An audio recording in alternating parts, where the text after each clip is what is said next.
হায় হোসেন হোসেন। চতুর্দিক থেকে কান্নার আওয়াজ। নবীর চাচি উম্মুল ফাজল দৌড়ে গিয়ে দেখে ঘরের মধ্যে শিশির মাটি রক্ত হয়ে গেছে। উনিও কান্না শুরু করলো, মনে হয় কারবালার ময়দানে ইমাম হুসাইন শাহাদত বরণ করবে। নবী বলে গেছে এই মাটি যেদিন রক্ত হবে সেই দিন আবার হুসাইন কারবালার ময়দানে শাহাদত বরণ করবে। মুহররমের 7 তারিখ ইমাম পরিবার কারবালার ময়দানে হাজির হলে পরে দিকে ইয়াজিদ সৈন্য আসতে আসতে 22,000 সৈন্য হাজির হলো। নবীর উম্মত, শুধু নামাজ দেখলে হবে না, শুধু রোজা দেখলে হবে না, আজান দেখলে হবে না। এই 22,000 সৈন্যর মধ্যে আজান ছিল, একামত ছিল, নামাজ ছিল, কিন্তু তাদের নামাজের মধ্যে ঈমান ছিল না। আর ইমাম হুসাইনের তাবুতে 72 জন, মতান্তরে 82 জন। এখানেও আজান ছিল, নামাজ ছিল, এদের আজানের ভিতরে ছিল রাসূলুল্লাহর ভালোবাসা এবং ঈমান। এই আপনার 7 তারিখ এরা সৈন্য আসার পরে বলে হুসাইনকে বন্দি করো। অনেকেই বলে তাকে বন্দি করতে পারবে না, কারণ তার দেহে আছে মাওলা আলীর রক্ত, যার টাইটেল হলো আসাদিল্লাহিল গালিব, আল্লাহর সিংহ, যার হাতে 72 মণ ওজনের দরজা 1 হাত দিয়ে উঁচু করেছিল। ওই আলীর রক্ত যার দেহে, তার সাথে যুদ্ধ করে টেকা সম্ভব নয়। কি করা যায় বলে, ফোরাতের পানি বন্ধ করে দাও, পানির তৃষ্ণায় দুর্বল হওয়ার পরে তাকে আমরা হত্যা করতে পারবো। জোরে বলা যাবে কি একবার নাউজুবিল্লাহ? বিবেকের কাছে প্রশ্ন, আরে মুসলমান, ইমাম হুসাইনের কোনো অপরাধ নাই, অপরাধ যদি করেও থাকে আস্তাগফিরুল্লাহ, তারপরেও তো তাদের জন্য পানি বন্ধ করা বৈধ? বৈধ নয়। ফোরাতের পানি বন্ধ করে দেওয়া হলো। যেই ফোরাতের পানি শুকুর পান করলো, কুকুর পান করলো, জীব জানোয়ার পান করলো, ইহুদি নাসারা খ্রিস্টান পান করলো, কাদের জন্য বন্ধ করলো? যারা সারা হাসরের ময়দানে কাউসার দেওয়ার মতো কেউ থাকবে না, যাদের হাতে কাউসারের পানি, তাদের জন্য ফোরাতের পানি বন্ধ করে দিল। ফোরাতের পানি 3 দিন পর্যন্ত বন্ধ। এক এক করতে করতে প্রথম 50 জন আসে। 50 জন আপনার এক এক করতে করতে পানির পিপাসায় সবাই অসুস্থ হয়ে পড়ে। ইমাম হুসাইন তাদের বারবার বোঝানোর চেষ্টা করে, আমার পরিচয় কি জানো? রাসূলুল্লাহ বলছে, আমার কলিজা যদি দেখতে চাও, আমার হাসান আর হুসাইনকে দেখো। আমার পরিচয় হলো আমি রাসূলুল্লাহর কলিজা। আজকে আমার পক্ষে যারা কথা বলবে তারা রাসূলুল্লাহর শাফাআত পাবে।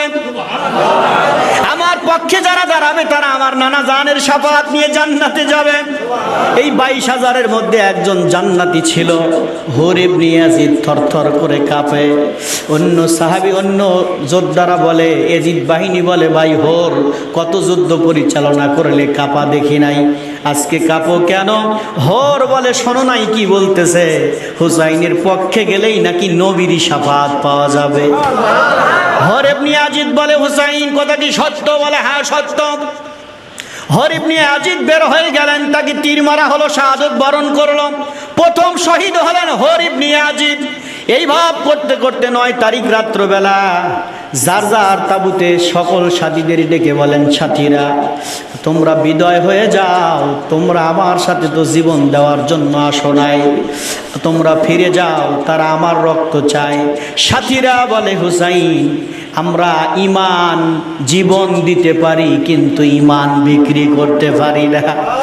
আজকে যদি আপনাকে এই কঠিন মুসিবতের মধ্যে ফেলে দিয়ে চলে যাই, কাল হাসরের ময়দানে আপনিও দাঁড়াবেন, আমরাও দাঁড়াবো, রাসূলুল্লাহ থাকবে। ওই ময়দানে নবীর চেহারার দিকে তাকায় আমরা কেমনে কথা বলবো? জীবন চলে যাক আপত্তি নাই, কিন্তু এই কারবালার ময়দানে আপনাকে একা ফেলে যাব না। আওয়াজ দিয়ে বলুন একবার, ইয়া রাসূলুল্লাহ।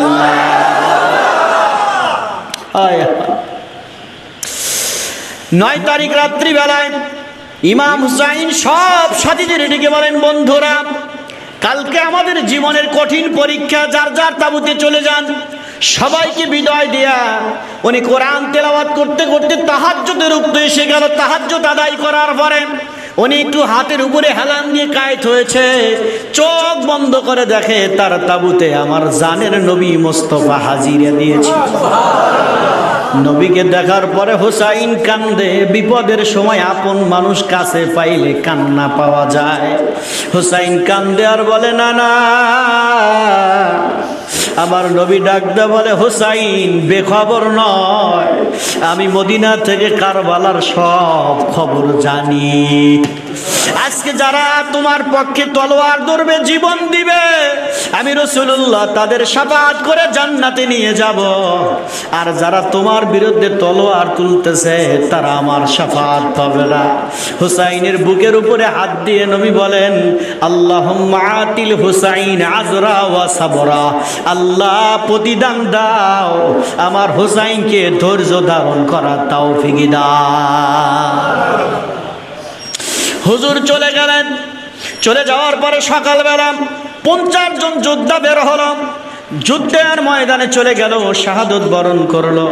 তাঁবুর ভিতর থেকে আপনার 50 জন যাওয়ার পরে কাছের মানুষগুলো বের হওয়া শুরু করলো। ইমাম কাশেম আসলেন। কাশেম আসার পরে বলে, চাচা যান, বিদায় দেন। বুকের মধ্যে জড়ায় ধরে কপালে চুমো দিয়ে বলে, কাশেম রে, আমার ভাই হাসানের বড় ইচ্ছা আমার মেয়ে সকিনাকে যেন তোমার সাথে বিবাহ বন্ধনে আবদ্ধ করে দে। হাসান, কাশিম ফিরে যাও, আমার মেয়েকে বিবাহ করে সংসার করো।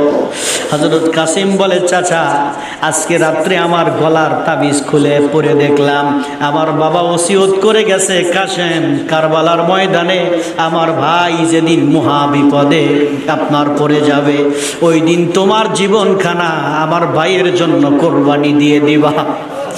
যদি কোরবানি দাও সন্তান হিসাবে পরিচয় দিব, কোরবানি যদি দিতে না পারো তোমাকে সন্তান হিসাবে গ্রহণ করব না। চাচা আমার ডাকে জান্নাতের ঘ্রাণ আসতেছে, বিদায় দেয়। যুদ্ধের ময়দানে চলে গেল, তিনিও শাহাদত বরণ করলেন। শাহাদত বরণ করার পরে এদিকে তাঁবুর মধ্যে কান্নার রোল পড়ে গেল। ইমাম আলী আসগার কাঁদতে পারতেছে না, গলা শুকিয়ে গেছে। পানি নাই রে পানি, যে নবী হাসরের ময়দানে কাউসার দিয়া কোটি কোটি উম্মতের জানটা বাঁচায়া দিবে, ওই নবীর পরিবার কারবালার ময়দানে পানি পানি করে চিৎকার পারে। ইমাম আলী আসগার কান্না করতে পারে না। হযরত আব্বাস রাদিয়াল্লাহু তাআলা আনহু তাঁবুর ভিতর থেকে বের হলো মশক নিয়া, যাই আলী আসগার তোর জন্য একটু পানির ব্যবস্থা করতে পারি কিনা। উনি চলে গেলেন, তা ফোরাতের নদীর মধ্যে গিয়ে আপনার মশক ভর্তি করলেন। ভর্তি করার পরে মশক কান্দি করে নিয়ে যখন রওনা দিছে, ওনার ডান হাতটা কেটে দিল প্রথমে, বাম কাঁধে নিছেন, বাম হাতটা কেটে দিছে, কামড় দিয়ে ধরার পরে তীর মেরে মশকটা ছিদ্র করে দিল। ইমা হযরতে আব্বাস কান্দে, তাঁবুর দিকে হাত উঠায় কান্দে আর বলে, আলী আসগার রে, তোর জন্য দুনিয়ার পানির ব্যবস্থা করতে পারলাম না। তিনিও শাহাদত বরণ করলেন। তাঁবুর ভিতর থেকে হযরত ইমাম আলী আকবর বের হলো। আলী আকবরকে দেখার পর ইমাম হুসাইন হু হু করে কান্না শুরু করলো। ওরে প্রাণের পুত্র আলী আকবর, সবাইরে চোখের সামনে বিদায় দিয়েছি, আমি তোমার বিদায় দিতে পারবো না, কারণ তোমার চেহারা আমার নানার চেহারার সমান। তোমারে দেখতে যেমন দেখা যায় আমার নানার চেহারার সাথে হুবহুব তোমার চেহারার মিল রয়ে গেছে। আলী আকবর রে, তোমায় যদি বিদায় দেই আমার পরিবার থেকে বংশ থেকে আমার নানার চেহারার প্রতিচ্ছবি চলে যাবে। আলী আকবর বিদায় দেব না। আলী আকবর বলে, আমার চোখের সামনে আপনি শহীদ হবেন, আমি সইতে পারবো না। আপনার নানা দোজাহানের বাদশাহ রহমাতাল লিল আলামিনের কাছে জবাব দিতে পারবো না। আমার দাদি ফাতিমা তো জোহরা, আমার দাদা মাওলা আলীর কাছে জবাব দিতে পারবো না। আব্বু বিদায় দান, দেখা হবে খোদার জান্নাতে। ইমাম আলী আকবরকে বুকের মধ্যে জড়ায়া ধরে চুমা দিয়া যুদ্ধের জন্য বিদায় দিল। কিছুক্ষণ যুদ্ধ করার পরে ৭০-৭২ জনকে খতম করার পরে ফিরে আসে। ইমাম হুসাইন তাকায় দেখে পূর্ণিমার চাঁদ আমার নানা আমার তাঁবুর দিকে ফিরে আসতেছে। রূপ চেহারা। কাছে আসার পরে বলে, আলী আকবর খবর কি? আলী আকবর বলে, না আব্বা, আমার পানি পিপাসায় বুক ফেটে যায়, একটু পানির ব্যবস্থা করা যায় কিনা? হযরত হুসাইন বলে, আলী আকবর, খাবারের দরকার হইলে আমার নানার কাছে যাইতাম, পানির দরকার হইলে নানার কাছে যাইতাম, ক্ষুধা লাগলে নানার কাছে যাইতাম। আলী আকবর, তুমি আমার কাছে আসছো, দেবার মতো কিছু নাই, তবু বুকের মধ্যে এসো, আমার জিহ্বাখানা কিছুক্ষণ মুখের মধ্যে নিয়ে চুষতে থাকো। ইমাম আলী আকবর ইমাম হুসাইনের জিহ্বাখানা কিছুক্ষণ চষার পরে তার মুখের মধ্যেও কোনো লালা, কোনো থুতু নাই, কোনো রস নাই। কিছুক্ষণ চষার পরে আবার যুদ্ধের ময়দানে চলে গেলেন। কিছুক্ষণ পরে শাহাদত বরণ করলো। ইমাম হুসাইন দৌড়ে গিয়ে সন্তানের লাশটা বুকের মধ্যে জড়ায়া ধরে বলে, নেমো খারাম কপাল পোড়ার দল, আমার নানার চেহারাটাকে অন্তত খাতের করা দরকার ছিল। আমার নানার চেহারা, আমার নানার চেহারাকেও তোমরা খাতের করলে না। ইমাম আলী আকবরকে বিদায় দেওয়ার পরে এদিকে তাঁবুর মধ্যে থেকে শহর বানু ডেকে বলে, প্রাণের স্বামী এদিকে আসেন, আপনার সাথে দুশ্মনী আছে, কিন্তু আমার দুধের বাচ্চা আলী আসগারের সাথে কোনো দুশ্মনী নাই। আলী আসগারকে কোলের মধ্যে করে নিয়ে যান, বুঝায়া বলেন একটু পানি আমার আলী আসগারের জন্য পান করার ব্যবস্থা করেন। আলী আসগারকে কোলের মধ্যে করে নিয়ে বুঝা বললেন, এই ইয়াজিদ বাহিনী, আমার সন্তান তো যুদ্ধ করতে পারবে না, আমার আলী আকবর, আমার আলী আসগার জেহাদ করতে পারবে না, তীর চালাইতে পারবে না, এক ফোঁটা পানি দিয়ে আমার আলী আসগারের জীবনখানা ভিক্ষা দাও। আলী আসগারকে কোলের মধ্যে নিয়ে হাতের মধ্যে পানি নিয়ে মুখের মধ্যে দিবে, এমন সময় কোথা থেকে একটা তীর এসে আলী আসগারের এই গলার এই পাশ দিয়ে ঢুকে ওই পাশ দিয়ে বের হয়ে গেল। দুধের বাচ্চা আলী আসগার ছোট্ট একটা ঝাঁকি দিয়ে জিহ্বাখানা শেষের মতো নাড়ালেন, বুকের মধ্যে আস্তে করে চাপায়া। ইমাম হুসাইন কান্দে আর বলে, আলী আসগার এই দুনিয়ার কোনো পানি পান করবে না, আমার মা ফাতিমার হাতের কাউসার পান করার জন্য আল্লাহর জান্নাতে চলে গেছে। তাঁবুর কাছে নিয়ে এসে শহর বানুকে ডেকে বলে, তোমার সন্তানকে নাও, কোনোদিন আর পানি চাইবে না, আমার নানার কাছে চলে গেছে। ইমাম হুসাইন বলে, আবার নানার পাগড়িটা কই? আবার নানার সবুজ পাগড়িটা কই? আবার নানার পাগড়ি আমার হাতে দাও তাড়াতাড়ি। আমার ভাই ইমাম হাসানের সিনাবন্ধ কই?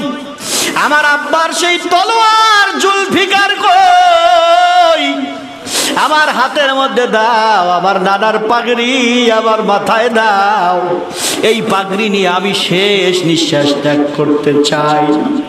বলেন ইয়া রাসূলুল্লাহ। ইমাম হুসাইন নানার পাগড়ি মাথায় বাঁধলেন। হায় হায়, এই পাগড়ি বাঁধার পর ইমাম হাসানের সিনার সাথে বাঁধলেন। মাওলা আলীর সেই জুলফিকার হাতের মধ্যে নিয়ে বের হবেন। বোন জয়নব বলে, ভাই তোমারে বিদায় দেওয়ার মতো তাঁবুতে কোনো পুরুষ নাই, তোমার গায়ে যেই ফাতিমার রক্ত, আমার গায়ে তারই রক্ত, ভাই আমি তোমারে বিদায় দিব। ঘোড়ার লাগাম ধরলেন, লাগাম ধরার পরে ইমাম হুসাইন ঘোড়ার পিঠে উঠলেন। ওঠার পরে ইমাম হুসাইন যুদ্ধের ময়দানে যাইতেছে আর বলতেছে, কে আছো রে ফাতিমার বাগানের গোলাপকে ছিন্ন ভিন্ন করবা? কে আছো রাসূলুল্লাহর কলিজায় আঘাত করবা? কে আছো আমার নানার কলিজায় আঘাত করবা? কে আছো মাওলা আলীর নয়নের পুতুলিকে দুলির সাথে মিশায়া দিবা? কে আছো আমারে আঘাত করো? আঘাত করার কেউ সাহস পায় না। হো আপনার আঘাত করার কেউ সাহস পায় না। আল্লাহ নবী সানদ নাতি ইমাম হুসাইন কারবালার ময়দানে আপনার এইভাবে যখন ঘুরতেছে, আপনার পসিলের রাজত্ব, একটা স্টেট ছিল পসিল, এইটার রাজত্ব পাওয়ার আশায় এক কপাল পোড়া ইমাম হুসাইনের দিকে আঘাত করার জন্য আসলো, তারে বিদয় করলো। তার ছেলে আসলো, তারে বিদয় করলো। তার ছেলে আসলো, তারেও কতল করলো। কতল করলে কি হবে? চতুর্দিক থেকে বৃষ্টির মতো তীরের আঘাত আসা শুরু করলো। একটা দুইটা করে তীরের আঘাত লাগতে লাগতে, একটা দুইটা নয়, কয়েকদিন আগেও আমি কিতাবের মধ্যে দেখি 136টা তীরের ছিদ্র ইমাম হুসাইনের গা, সারা শরীর ঝাঁঝরা হয়ে গেছে, তলোয়ারের আঘাতে ক্ষত বিক্ষত হয়ে গেছে। দিনটা ছিল শুক্রবার, জুমার আজান শুরু হয়ে গেল। আজান যখন শুরু হয়ে গেল, জুমার রক্ত যখন এসে গেল, সূর্য কিরণ লেগে গেল, দুনিয়া আধার হয়ে গেল। আধার হয়ে যাওয়ার পর ইমাম হুসাইন ঘোড়ার উপর দিকে পড়ে যায়। এদিকে রহমাতুল্লিল আলামিন মা ফাতিমাতুজ জোহরা দু হাত টান করে ডাকতেছে, হুসাইন আয়। মাওলা আলী দু হাত টান করে ডাকতেছে, হুসাইন আয়, হুসাইন আয়, তোরে জান্নাতে নিয়ে যাওয়ার জন্য আমি তোর মা, আমি তোর বাবা হাজির হয়ে গেছি। ইমাম হুসাইনের মধ্যে লক্ষ্য করে দেখে দোজাহানের বাদশাহ রবি কামলিওয়ালা ইমাম হুসাইনের রক্তগুলো শিশির মধ্যে উঠাইতেছে। আল্লাহর নবীর নাতি হুসাইন বলে, দাদা আমি ঘোড়া থেকে পড়ে যাই আর আপনি আবার রক্তগুলো শিশির মধ্যে উঠাইতেছেন কেন? আমার নবী কান্দে আর বলে, হুসাইন ধৈর্য ধর, এই রক্ত নিয়ে আমি আল্লাহর বাড়ি যাব। হাসরের ময়দানে আল্লাহর কাছে গিয়ে বলবো, আল্লাহ আমার হুসাইনের রক্তের বিনিময় আমার গুনাহগার উম্মত গুলো তুমি জান্নাতের ফয়সালা করে দাও। নবীর উম্মতেরা গভীর মনোযোগ, আর কিছু দিতে না পারি, আজকের চোখের পানি ইমাম পরিবারের ভালোবাসার নজরানা। আমরা জীবন দিতে পারি নাই, অর্থ দিতে পারি নাই, সময় দিতে পারি নাই, এই দুই ফোঁটা চোখের পানি ইমাম হুসাইনের ভালোবাসার কুরবানি। এইটা নিয়ে হাসরের ময়দানে যদি দাঁড়াইতে পারি, অন্তত নাজাত পাওয়ার আশা করবো ইনশাআল্লাহ। ইমাম হুসাইন গোড়া থেকে পড়ে গেল, পড়ে যাওয়ার পরে সীমার এসে বুকের উপরে বসছে। হুসাইন বলে, আমার নানা ঠিকই বলছে, এই ময়দানে কোনো কুকুর আমার রক্তে মুখ দিবে, তুমি তো সেই কুকুর। জবাই করার জন্য চেষ্টা করে, হয় না। ইমাম হুসাইন বলে, পারবা না, কারণ আমার এই গলায় আমার নানা 1000 বার চুমা দিয়েছে, এই জায়গায় কাটা সম্ভব হবে না। আজকে শুক্রবার জুমার দিন, আমাকে 2 রাকাত নামাজ পড়ার সুযোগ করে দাও। প্রিয় জাকের ভাইয়েরা, মুরিদেরা, ভক্ত আশিকিনেরা, ইমাম হুসাইন তলোয়ারের তলে থেকেও নামাজ কিন্তু ছাড়ে নাই। বলে, 2টা সেজদা দেওয়ার সুযোগ করে দাও। ইমাম হুসাইন সেজদা দেওয়ার জন্য উপর হয়ে যেই মাত্র শুইছে, বৃষ্টি শুরু হয়ে গেল, চতুর্দিক থেকে কান্নার আওয়াজ, হায় হোসেন হোসেন, চতুর্দিক থেকে কান্নার আওয়াজ। নবীর চাচি উম্মুল ফাজল দৌড়ে গিয়ে দেখে ঘরের মধ্যে শিশির মাটি রক্ত হয়ে গেছে। উনিও কান্না শুরু করলো, মনে হয় কারবালার ময়দানে ইমাম হুসাইন শাহাদত বরণ করবে। নবী বলে গেছে, এই মাটি যেদিন রক্ত হবে সেই দিন আবার হুসাইন কারবালার ময়দানে শাহাদত বরণ করবে। ইমাম হুসাইনের কাল্লা কাটা হলো। কাল্লা কাটা, মাথা কাটার পরে ক্ষত বিক্ষত দেহখানার উপর দিয়া 70টা আপনার তেজি গোড়া দিয়া ওই দেহখানা খসানো হলো, ওর উপর দিয়ে দৌড়ানো হলো। দেহের কোনো চিহ্ন চেনা যায় না, ক্ষত বিক্ষত, সারা গায়ে শুধু কাটার কাটা, কাটার কাটার দাগ। এদিকে আধার ঘোড়া রক্তগুলো কপালে বাঘায়া তাবুর দিকে দৌড়াইছে। ইমাম হুসাইনের ঘোড়া ইমাম হুসাইনকে চেনে, হুসাইনের ভালোবাসা বুঝলো, কিন্তু এজিদের 22,000 নামাজি আজান দেওয়া মুসলমান, মুনাফিক মুসলমান, এজিদ বাহিনী আমার হুসাইনকে চিনতে পারে নাই। ওখান থেকে মুসলমান পৃথক হয়ে গেছে। নামাজ বোঝে, নবী বোঝে না, নামাজ বোঝে বোঝে, আহলে বায়াতের ভালোবাসা বোঝে না। আমার ভাইরা পৃথক হয়ে গেছে, এজিদি মুসলমান আর হুসাইনি মুসলমান। ইমাম হুসাইনের দেহ খারাপ, বৃষ্টি হইতেছে, আসমান কান্দে, আসমান থেকে কান্নার আওয়াজ, জমিন থেকে কান্নার আওয়াজ, চতুর্দিকে হুসাইনের শব্দ শোনা যায়। ঘোড়া রক্ত মাখায়া তাবুর কাছে গিয়ে চিৎকার শুরু করেছে। তীর দিয়ে আঘাত করে ঘোড়াকে ঠেকায় রাখা গেল না, ঘোড়াকে আপনার রাখা গেল না, ঘোড়া গিয়ে কান্না শুরু করে।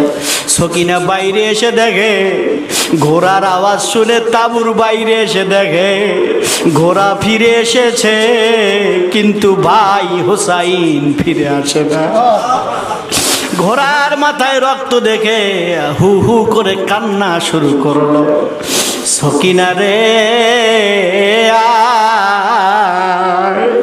আমার ভাই হুসাইন কারবালার ময়দানে শাহাদত বরণ করেছে। উনি বোরকা পর্দা করে দৌড়ালেন কারবালার ময়দানের দিকে।